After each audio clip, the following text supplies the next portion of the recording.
अयोध्या में इस साल खास अंदाज में दीपोत्सव मना। सरयू तट पर 15 लाख दिए जलाए गए और इस तरह अयोध्या के लोगों ने Guinness book of world record बनाया।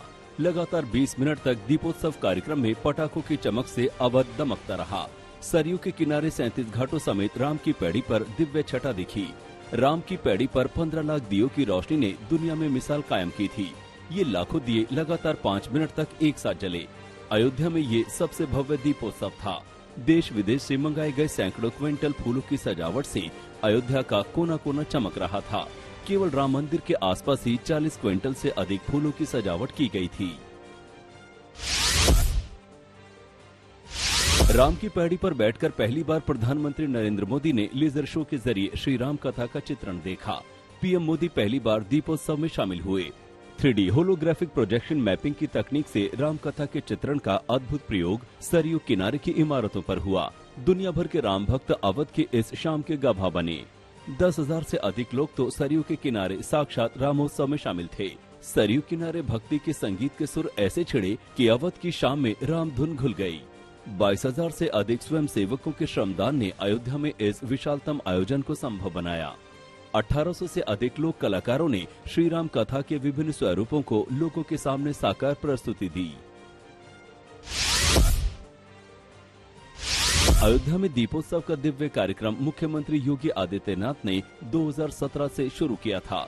इस दीपोत्सव में पहली बार प्रधानमंत्री नरेंद्र मोदी आए, लेकिन दीपोत्सव में आने से पहले प्रधानमंत्री नरेंद्र मोदी पहले श्री राम जन्मभूमि पर पहुंचे।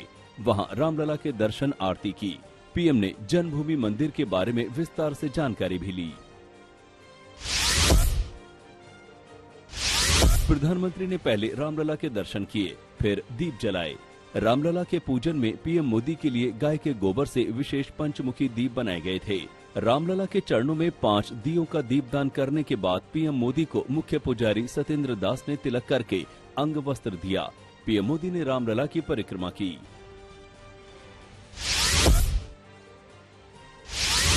मुख्यमंत्री योगी आदित्यनाथ के साथ पीएम जन्मभूमि पर बन रहे मंदिर का काम देखने पहुंचे।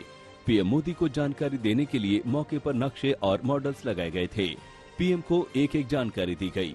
पहले मुख्य मंदिर और गर्भगृह के बारे में जानकारी लेने के बाद पीएम मोदी ने रेलिंग के किनारे तक जाकर मंदिर निर्माण में इस्तेमाल हो रही टेक्निक और प्लानिंग के बारे में विस्तार से जानकारी ली।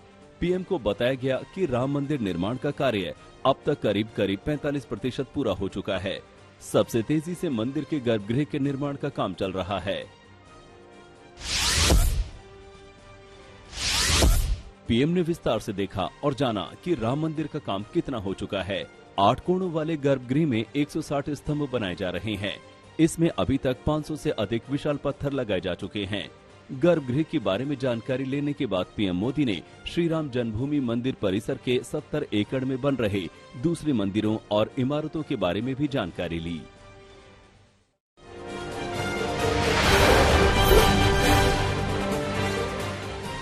गांव शहरों से लेकर देश की सरहदों तक रोशनी का पर्व मन रहा है।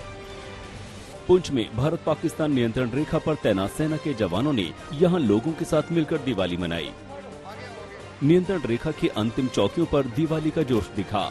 ये मेंढर में भारत पाकिस्तान नियंत्रण रेखा पर पाकिस्तान से 100 मीटर दूर स्थित चौकी की तस्वीर है। दिवाली के रंगों के बीच भारत माता की जय के नारे लगे।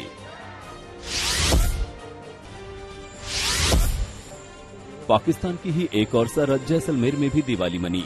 पाकिस्तान की सीमा में अंधेरा पसरा दिखा। वहीं भारतीय सीमा फ्लड लाइटों के साथ दियों व मोमबत्ती की रोशनियों से रंगीन हो गई। अपने घर परिवार से सैकड़ों किलोमीटर दूर बैठे जवानों ने यहां दिवाली मनाई। इस खास मौके पर पाक की सीमा पर लगी तारबंदी को भी लाइटों से सजाया गया है। बीएसएफ ने जैसलमेर में जवानों के लिए एक दिवाली मेला भी लगाया। सीमा चौकियों पर मुख्यालय की तरफ से लक्ष्मी पूजन के सामान, मिठाई और आतिशबाजी खास तौर पर भिजवाई गई है। सरहद पर स्थित हर चौकी पर भक्ति भाव से लक्ष्मी पूजा की गई। कुपवाड़ा में भी जवानों ने दिवाली का जश्न मनाया। माचल सेक्टर में जवानों ने एक दूसरे को मिठाई खिलाई।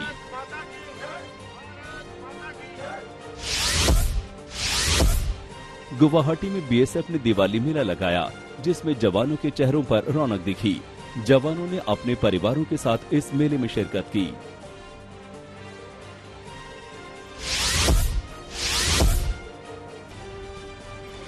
इसी तरह बीएसएफ ने अपने जवानों के लिए असम के करीमगंज में भी दिवाली मनाई। यहाँ पड़ोसी देश बांग्लादेश के जवानों को भी दिवाली की मिठाई दी गई। ये हर साल की परंपरा है जो इस बार भी पूरी भावना के साथ निभाई गई।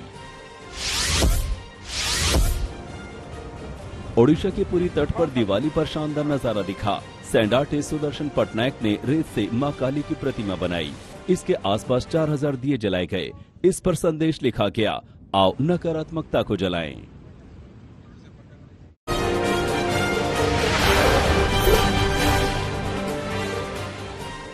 दिवाली पर सचखंड श्री हरमंदिर साहिब को दुल्हन की तरह सजाया गया। आज यहाँ हरमंदिर साहिब में आतिशबाजी की जाएगी। हरमंदिर साहिब की दिवाली देखने लोग दूर दूर से आते हैं। दिवाली से एक दिन पहले सचखंड श्री हरमंदिर साहिब को सजाया जाता है।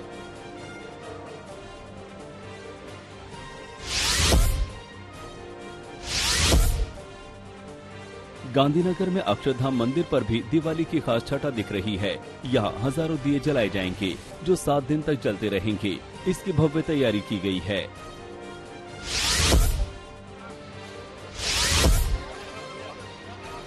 उत्तराखंड के मुख्यमंत्री पुष्कर सिंह धामी दीपोत्सव कार्यक्रम में भाग लेने उधम सिंह नगर के काशीपुर पहुंचे। यहाँ द्रोण सागर के प्रांगण में 51,000 दीप प्रज्वलित किए गए। इस मौके पर सीएम धामी ने कहा कि उत्तराखंड में पीएम मोदी के नेतृत्व में विकास की गंगा बह रही है। इस बार इस कार्यक्रम की थीम एक दिया मेरा भी प्रभु को समर्पित रखी गई है। ये कार्यक्रम हिंदू राष्ट्र शक्ति द्वारा किया जा रहा है, जिसमें द्रोण सागर के प्रांगण में 51,000 दीप प्रज्वलित किए गए।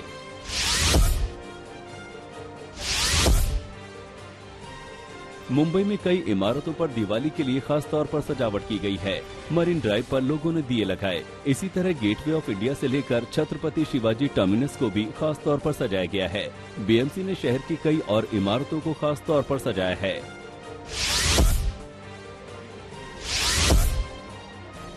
भोपाल में शिवराज चौहान ने अलग तरह से दिवाली मनाई।